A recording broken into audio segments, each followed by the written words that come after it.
like Mom is gonna show you the evening sky with the lightning shadows. Wow.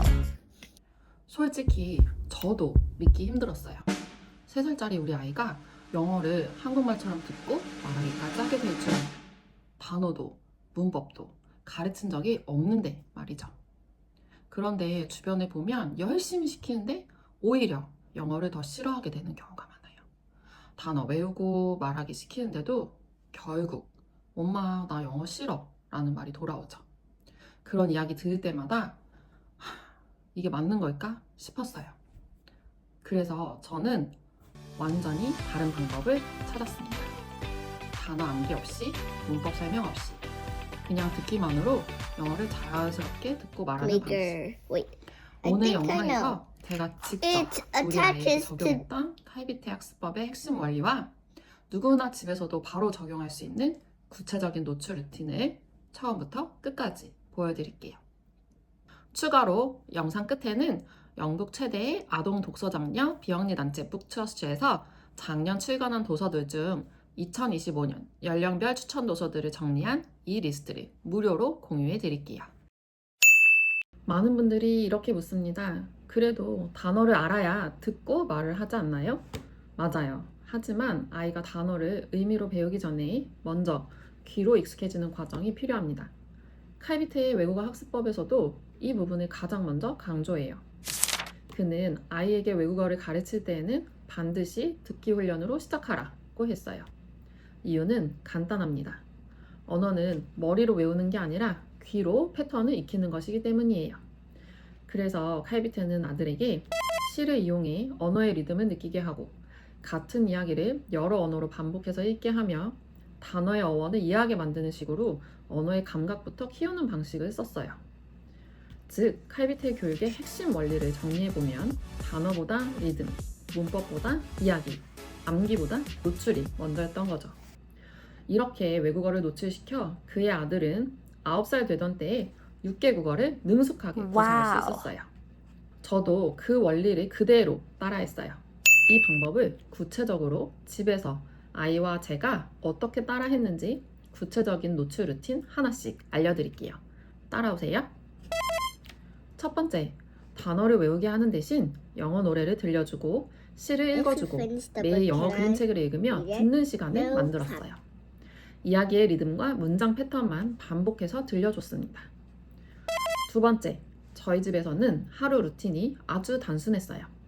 아침에 일어나면서 영어 노래 듣고 흥얼거리고, 점심엔 아이가 좋아하는 그림책을 제가 읽어주고, 자기 전엔 같은 책을 오디오북으로 혹은 엄마 아빠 목소리로 다시 스토리 듣는 시간.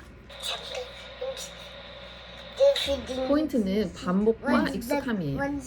저는 한 번에 여러 권을 바꾸기보다 아이가 좋아하는 한 권을 계속 들려줬어요. 처음엔 아무 반응이 없었지만 어느 날 아이가 책 속 문장을 따라 말하기 시작했어요. 억지로 시키지 않았는데 귀가 영어의 리듬에 익숙해진 거죠. 뇌과학에서도 이건 이미 밝혀져 있어요. 언어는 듣기 회로가 열려야 말하기 회로가 작동합니다. 독일의 신경학자 칼 베르니케는 소리를 이해하는 뇌의 영역을 밝혔고, 프랑스의 폴 브로카는 말을 만들어내는 영역을 발견했죠.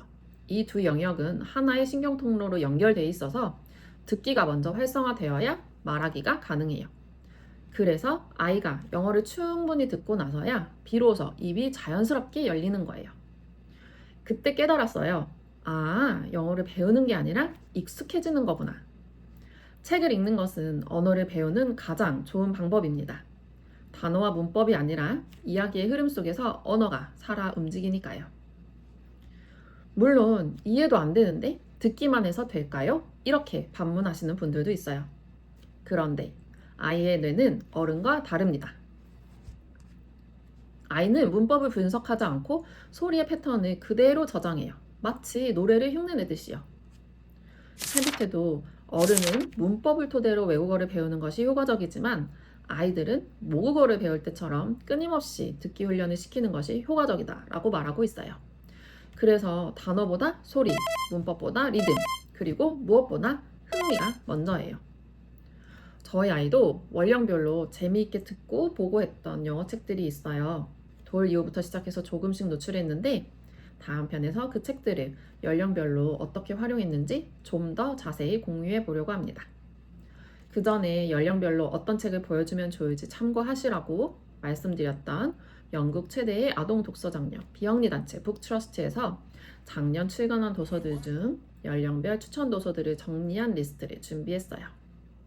전반적으로 이런 책들이 아이들의 영어 감각을 키우는데 도움이 되겠다 하고 감을 잡으실 수 있을 거예요.